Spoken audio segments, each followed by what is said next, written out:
Hello, hello again, everyone. This is Amanda Johnson, founder and chief inspirational officer of Awaken Village Press, and I am back with another author spotlight. This one also with a returning author.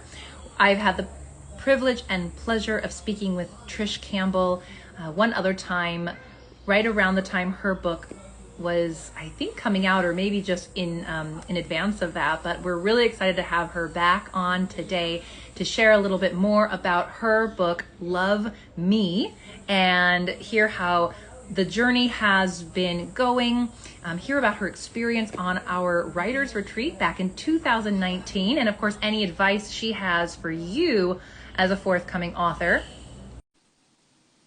Here she is.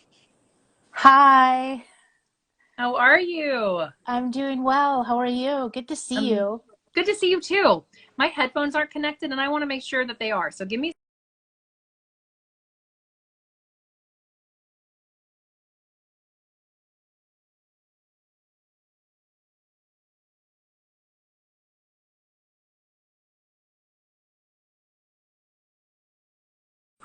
I'm back. How are you?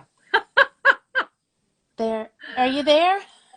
I'm here. Can you hear Okay. me? Yes, I can hear you. All right. Unfortunately, I don't think my earphones are connected, but that's okay. We're going to trust that there's not a lot of background noise. So if you can hear me okay, I'm going to keep going. Yes, I can hear you Amazing. perfectly.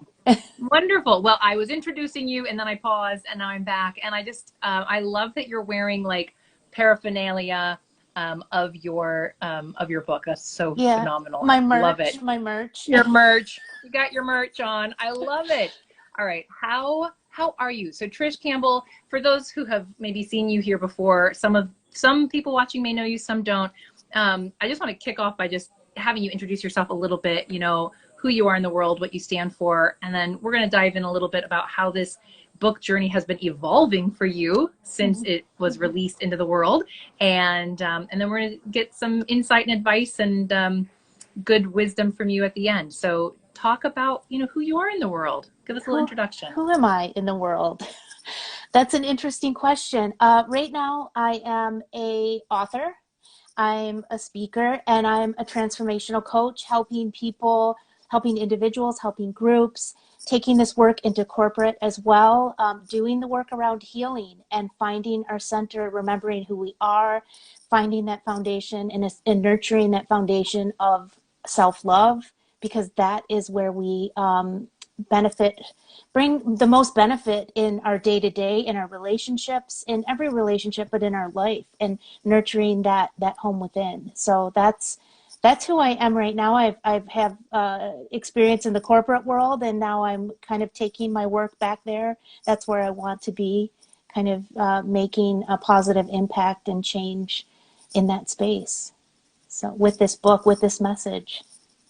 I love that. And I love it because so often on my journey, for sure, and also on journeys that I've witnessed others go on, sometimes we do have to completely leave the matrix or whatever you want to call it. Sometimes we Mm-hmm. need to just go off on our own. And sometimes my deepest desire is that we can then go back and take what we've learned on these journeys and on these paths and on these maybe less than traveled paths. We can find the gems, find the discover the wisdom, discover something within ourselves, and then take it back. And I love that you're doing that. You're bringing these worlds together from where you were before, where you are now, and here you go, weaving them together. And I love that. Mm-hmm. And the message of self-love, as you said so powerfully, is it's the foundation for everything. So we need it in the corporations, we need it in our homes, we need it, in our creative projects, we need it with ourselves, in our relationships, all of it. So in the work that we're doing in the world. So congratulations. Yeah, Talk about the thank you. book. I mean, so when it's been out for how many months now? I think it was, I don't want to, I'm going to misquote it if I say Yeah. it, but I thought it was out last fall, but Yeah, you tell us. I launched it on 11/11, November That's what I thought. 11th, Yes. and that was like the pre-sale, and now it's available on Amazon, it's available at Barnes and Noble. It's getting out there into the hands of many, which I'm so excited for. So it's been a couple months now. People haven't had a chance to read it and give me feedback, which is always amazing. And I appreciate any feedback, but when it ties into my original intention of sharing my story. And I think we'll probably get into a little bit about that, but and sharing my story and helping others kind of find parallels in their own lives and maybe, see. And that's why I'm taking this work back too into the corporate world, that we don't always have to continue living the story that we've been living. So that it's so fun and exciting to have people say, hey, this resonated for me, or hey, let's talk about this, what you said in the book. And now that it's out there, it just, yeah, it's so incredible. I love that. Well, congratulations again. I had 1111 in my mind, and that's Mm-hmm. right. And it's so please, if you are watching this live and you want to know more about her book, Love Me, right on her hat there, you go to Amazon, go to barnesandnoble.com, go to her Instagram, wherever you'd like to find a copy of this and learn more about this for yourself. But for those who haven't yet read it or need to wait to read it, tell us a little bit about the story. And I'm curious if you can somehow weave in, because you came to our retreat in 2019, and this is, it was such a beautiful time for me. It was such a beautiful time for all of us. And I got to know a little bit about your story then. And of course, then to watch what happened from that time together into how the writing of the book, the creation of the book, and then the ultimate publishing of the book. And so I have a feeling it's all sort of tied together in a way. So yeah, tell us a little bit about your story, and then how that wove together with your journey of deciding to write this book and the pieces along the way. Yeah, it is part of the story. Has been woven in, and it's a pivotal part. So my story began, or writing the book was inspired by, I had the ending of a relationship, and really understanding at that time why I, like, my part in that, and why I was showing up a certain way, and the story, I guess, that I had been living my entire life, and realizing some patterns there of how I was showing up. And so wanting to explore that deeper. And really, I think the other piece is processing the pain and the grief of losing that relationship. I wrote a lot of poetry. So that, when I started seeing I had a collection there, and that I was writing in this way and it was just flowing so naturally, I started thinking, I'm going to put this in a book. And then after I made that declaration, a few months later is when I met you and our paths crossed, and I said, I'm writing a book. And you're like, I'm doing a book retreat. And I think it would be perfect. And at the time, I just recall, and I tell this story because it's a story about my journey, but it's also how the law of attraction kind of it works. Because I just remember at that time, I didn't know how I was going to pay for it, if I was going to be able to get the time off work, any of that, any of the logistics. I just said, I want this. And I'm going for it. I'm taking that leap, not knowing what it looks like. And I'm getting chills as I'm saying this. So, me too, all over. And then I remember us having a dialogue about that too. And it was so incredible. Like, I'm just like, this just feels right. It's going to happen. And so everything moved out of the way for me to have, and some of the things that happened was kind of, I got spit out of corporate again, and for the second time, but it was like, I saw that as a blessing. I called that in. I wanted that to happen. And that paved the way, that opened up the way, that was a barrier for me to do what I've always wanted to do. So getting to the retreat, it's a writer's, I kept thinking it's a writer's retreat. We're going to write a lot. We're going to be, doing all these like writing.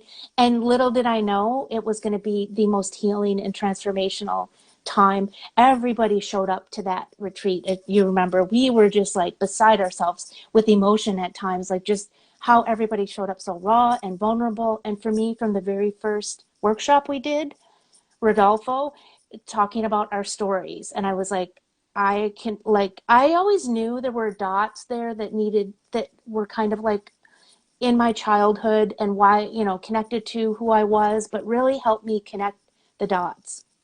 And that's one of the chapters in my books, because that was a pivotal moment for me to say, oh my gosh, like, this is the story I've been living, but I don't need to live this story. I can drop this story. And then who am I now? So kind of like dropping that and letting that go, and just being guided by my heart and my soul, and connecting at that level. And then what comes from that. So I thought everything now is just about me discovering myself, and me being on that journey of who am I? What do I like? What do I like to do? What is it?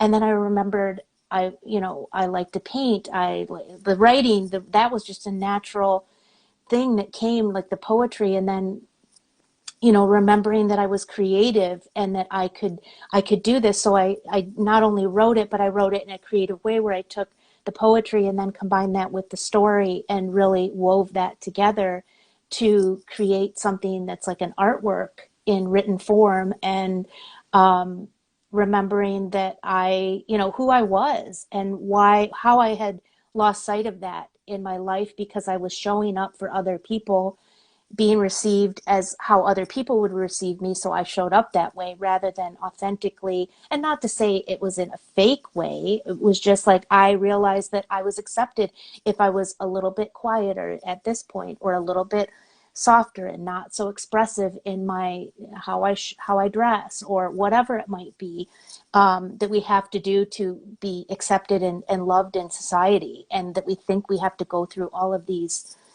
motions and all of the, fit in this box, when none of us are meant to fit in a box. We're meant to not have that story attached to us, and it's kind of like we have that story and then it justifies us staying in that place. So I had a choice at that moment of understanding I can either keep living this story, or I can drop it and let go and come back inward and be guided that way. So that's what I did.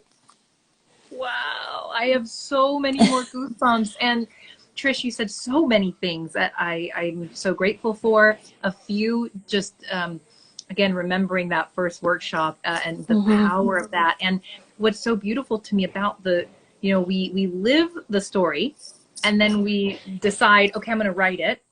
And then in the process of claiming that and writing it, we are giving ourselves and gifting ourselves the opportunity to rewrite it and to really say, is this my story? Is this the story I want to keep living? Sometimes it is, sometimes it isn't, right? And then Right. as we write it, as we go on that journey, we get to now have a whole new experience with our own story, our own life, and we get to see deeper layers of that. And I just love how what you just described there for me is the crux of it. It's the meat of it. It's the real like juice of why I do what I do, why I get so excited when I see others like you. And of course, how we keep saying this word, but it's so interwoven. You showing up for yourself and saying, I'm going to go on this retreat, was you also, that's a message of your book. That's a part of what you're here to share with the world. Like, you matter, and what putting yourself first and trusting that things will fall into place, and of course we orchestrated to support that. And then of course the journey during that container that you went on, and I remember watching just that, like this woman go from what I could feel was less sure or secure, confident, into this, like, I mean, you're the only one of that retreat who published her book. Like, that's amazing. I knew So I was going to do it. I kudos. had to do it. Yeah. I know. And so again, just to really, like, I feel like you are embodying your message, right? You just took it by the horns. And that's, to me, and there's so many reasons, and I'm not saying anyone who wasn't on that retreat who was there who didn't publish did anything wrong. Everyone is exactly where they're meant to be. Right. And simultaneously just highlighting that there's like this, there's something about that too, where you have been the first, I shouldn't say the only, you're the first to publish a book after that retreat. So anyway, we'll wrap it up here in a few minutes, but we like to keep these fairly short. But just in terms of, what advice do you have to those out there? And if you want to weave in again any more of your own experience, but what advice would you give to those who have that story burning on their heart and they just aren't sure what to do next? Yeah, I mean, number one, the story that we've lived, we don't have to continue living if we're not living it from that place inside of us, if we're living it being guided from the external, like I was. And the process of sharing that story, it's not only to get your story out of you, because I feel like we all have that creative expression, and for that we all can write our own and share our own story in that way. But when we do it, we go through another, because I went through a layer of healing in that retreat, and then the process of putting this book out, it was layers and layers and layers. And I literally am not that person who started out writing that book. It's not my story anymore. But it is so powerful. The message, the core message of that is that we can choose something different for ourselves, that we don't have to keep living in that story that justifies us living a life that's for somebody else, or justifies a situation that we're in, or, I could have remained a victim in that situation, and instead I let it all go. And that's what I would invite anyone to do, is to own your story and then let it go, release it out and share it, because sharing our stories is how we help each other heal. I feel it's so important. So if you think, oh, well, so many people are writing books or what, because we have all those sensors in our mind that will tell us everything to do not to do this for yourself. But remember that everybody's expression is unique and everybody's experiences, and there's always going to be somebody who relates to something you say or resonates. And if you can just help one person, I mean, that's why we're here. We're here to express ourselves in this way. So it's so beautiful that you're creating such a safe and loving, and where you can be vulnerable, that container for creating from that truest place in our hearts. Thank you. Thank you. And again, it feels like your message is so empowering, and it is so in alignment with my own, in yes, own your story. It's your story. So own it and honor it, and then let it go. And that is one of the many, many gifts of, if you have been called to write a book. Not everyone is. Everyone has a story. Not everyone is called to write it. If you've been called to write it, by having that desire put on your heart, that is an opportunity. And it is it's such a gift to then see the power that we have in which stories we choose to hold on to, and which ones we release, which ones are supporting us and kind of moving us forward, and which ones are holding us back. And of course, the journey of writing can be so revelatory when it comes to that, and very both metaphorical and very literal, right? When we can release it. And it is supporting others, because of course we're all here on this journey, and that thing that we're letting go of, I don't know why I'm getting this image, but it's like secondhand clothes. It's like, what, these really fit me for a while. I don't need them anymore, but they might work for you for a minute. And then, and then we keep moving forward until we outgrow that pair, or we, need a new size. So yeah, I love that analogy. Yeah. That was a new one. I don't know where that one came from. Sometimes something comes through. Trish, I am so appreciative to you, truly, your devotion to yourself, to your creativity, to being on this path. It was such an honor to journey with you in that 5-day container, and of course to continue having this ongoing relationship and interaction, to celebrate you with bringing Love Me into the world. Again, for those watching, please follow Trish, grab a copy of the book. If you're interested in joining one of our retreats, we have one March 13th through the 18th back here in Costa Rica. We will be doing it all over again. Of course, it will have its own magical concoction of energies and beings who are meant to be there. And if you are one of them, please grab your spot today. All of the details are in our profile, in our link tree. Trish, any final words that you'd like to leave us all with? Just remember that, loving yourself is the greatest love you can have, and it helps you have, like I said, benefits everyone around you. That's why my tagline now is love me, love you, love us, because that's the message. That's the message. That is the message today and all days. Trish, thank you again for coming on. So happy for you, excited for you, proud of you. I love that you saw this across the finish line. What an accomplishment. And thank you so much. I'm so grateful for you and for the experience always. Yep. Always. All right. And until next time, everyone, thank you so much. Make it a beautiful day, and we'll see you next week. Ciao for now.